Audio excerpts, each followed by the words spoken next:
হরে কৃষ্ণ কৃষ্ণ কৃষ্ণ হরে হরে, হরে রাম রাম রাম হরে হরে। নমস্কার বন্ধুরা, ভক্তি দর্শন চ্যানেলের নতুন পর্বে আপনাদের অনেক অনেক স্বাগত। আপনারা কেমন আছেন? আশা করি আপনারা ভালো সুস্থ আছেন। আজকের পর্বে আমরা জানবো 2025 সালে 1431 বঙ্গাব্দের চৈত্র মাসের কৃষ্ণপক্ষের একাদশী পাপ মোচনী একাদশী ব্রত কবে পালন করতে হবে, একাদশী তিথি কখন লাগবে, কখন ছাড়বে ও একাদশী ব্রত পালনের পূর্ণাঙ্গ সময়সূচি। এছাড়া জানবো পাপ মোচনী একাদশীর পূর্ণ পবিত্র ব্রত কথা, ব্রত মাহাত্ম্য, সবটাই জানবো আজকের পর্বে। ভিডিওটি সম্পূর্ণ দেখার অনুরোধ রইল। তার আগে বন্ধুরা, এখনো যারা ভক্তি দর্শন চ্যানেলটিকে সাবস্ক্রাইব করেননি তারা চ্যানেলটিকে সাবস্ক্রাইব করে পাশে থাকা অল নোটিফিকেশনে ক্লিক করে দেবেন পরবর্তী ভিডিওটি পাওয়ার জন্য। পাপ মোচনী একাদশীর পূর্ণ পবিত্র ব্রত কথা, ব্রত মাহাত্ম্য। যুধিষ্ঠির শ্রীকৃষ্ণকে বললেন, হে জনার্দন, চৈত্র মাসের কৃষ্ণপক্ষের একাদশীর নাম ও মাহাত্ম্য কৃপা করে আমাকে বলুন। শ্রীকৃষ্ণ বললেন, হে ধর্মরাজ যুধিষ্ঠির, আপনি ধর্ম বিষয়ক প্রশ্ন করেছেন। এই একাদশী সকল পাপ থেকে নিস্তার বা মোচন করে বলে এই পবিত্র একাদশী তিথি পাপ মোচনীর নামে প্রসিদ্ধ। রাজা মান্ধাতা একবার লোমশ মুনিকে এই একাদশীর কথা জিজ্ঞাসা করেছিলেন। তার বর্ণিত সেই বিচিত্র উপাখ্যানটি আপনার কাছে বলছি, আপনি মনোযোগ দিয়ে শ্রবণ করুন। প্রাচীনকালে অতি মনোরম চৈত্ররস পুষ্প উদ্যানে মুনিগণ বহু বছর ধরে তপস্যা করতেন। একসময় মেধাবী নামে ঋষিকুমার সেখানে তপস্যা করছিলেন। মঞ্জুঘোষা নামে এক সুন্দরী অপ্সরা তাকে বশীভূত করতে চাইল, কিন্তু ঋষির অভিশাপের ভয়ে সে আশ্রমের 2 মাইল দূরে অবস্থান করতে লাগলো। বীণা বাজিয়ে মধুস্বরে সে গান করত। একদিন মঞ্জুঘোষা মেধাবীকে দেখে কামবানে পীড়িতা হয়ে পড়ে। এদিকে ঋষি মেধাবীও অপ্সরার অনুপম সৌন্দর্য দেখে মুগ্ধ হন।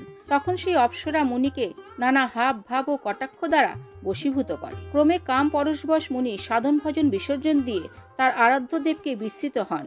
এইভাবে অপ্সরার সাথে কামক্রিয়ায় মুনির বহু বছর অতিক্রান্ত হলো। মুনিকে আচারভ্রষ্ট দেখে সেই অপ্সরা দেবলোকে ফিরে যেতে মনস্থ করলো। একদিন মঞ্জুঘোষা মেধাবী মুনিকে বলতে লাগলো, হে প্রভু, এখন আমাকে নিজ গৃহে ফিরে যাওয়ার অনুমতি প্রদান করুন। কিন্তু মেধাবী বললেন, হে সুন্দরী, তুমি তো এখন সন্ধ্যাকালে আমার কাছে এসেছো, প্রাতঃকাল পর্যন্ত আমার কাছে থেকে যাও। মুনির কথা শুনে অভিশাপের ভয়ে সেই অপ্সরা আরো কয়েক বছর তার সাথে বাস করল। এইভাবে 55 বছর 9 মাস 7 দিন অতিবাহিত হলো। দীর্ঘকাল অপ্সরার সহবাসে থাকলে মেধাবীর কাছে তার অর্ধরাত্র বলে মনে হলো। মঞ্জুঘোষা পুনরায় নিজ স্থানে গমনের প্রার্থনা জানালে মুনি বললেন, এখন প্রাতঃকাল, যতক্ষণ পর্যন্ত আমি সন্ধ্যা বন্দনা না সমাপ্ত করি ততক্ষণ পর্যন্ত তুমি এখানে থাকো। মুনির কথা শুনে ঈষৎ হেসে মঞ্জুঘোষা তাকে বলল, হে মুনিবর, আমার সহবাসে আপনার যে কত বৎসর অতিবাহিত হয়েছে তা একবার বিচার করে দেখুন।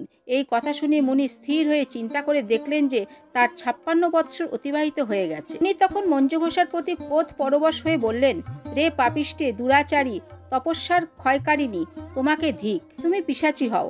মেধাবীর শাপে অপ্সরার শরীর বিরূপ প্রাপ্ত হলো। তখন সে অবনত মস্তকে মুনির কাছে শাপ মোচনের উপায় জিজ্ঞাসা করল। মেধাবী বললে, হে সুন্দরী, চৈত্র মাসের কৃষ্ণপক্ষিয়া পাপ মোচনী একাদশী সর্বপাপ ক্ষয়কারিণী। সেই ব্রত পালনে তোমার পিশাচত্ব দূর হবে।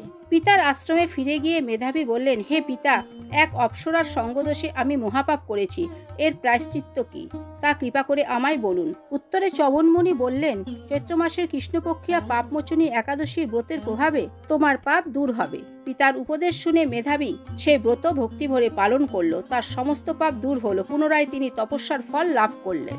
মঞ্জুঘোষা ওই ব্রত পালনের ফলে পিশাচত্ব থেকে মুক্ত হয়ে দিব্যদেহে স্বর্গে গমন করল। হে মহারাজ, যারা এই পাপমোচনী একাদশী পালন করে তাদের পূর্বকৃত সমস্ত পাপই ক্ষয় হয়।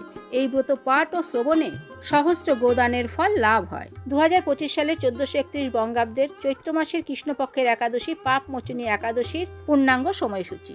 2025 সালের 1431 বঙ্গাব্দের চৈত্র মাসের কৃষ্ণপক্ষের একাদশী পাপ মোচনী একাদশী ব্রত পালন করতে হবে 25শে মার্চ 2025, বাংলার 11ই চৈত্র 1431 মঙ্গলবার।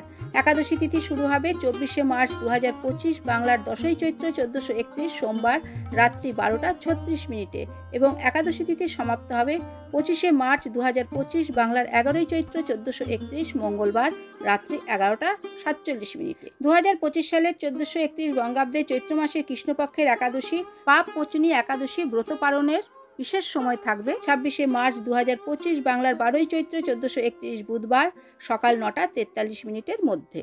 তো বন্ধুরা, আজকের ভিডিওটি এই পর্যন্তই। আশা করছি ভিডিওটি আপনাদের ভালো লেগে থাকবে। ভিডিওটি ভালো লাগলে ভক্তি দর্শন চ্যানেলটিকে সাবস্ক্রাইব করে সঙ্গে থাকুন। ভালো থাকবেন, সুস্থ থাকবেন। ধন্যবাদ।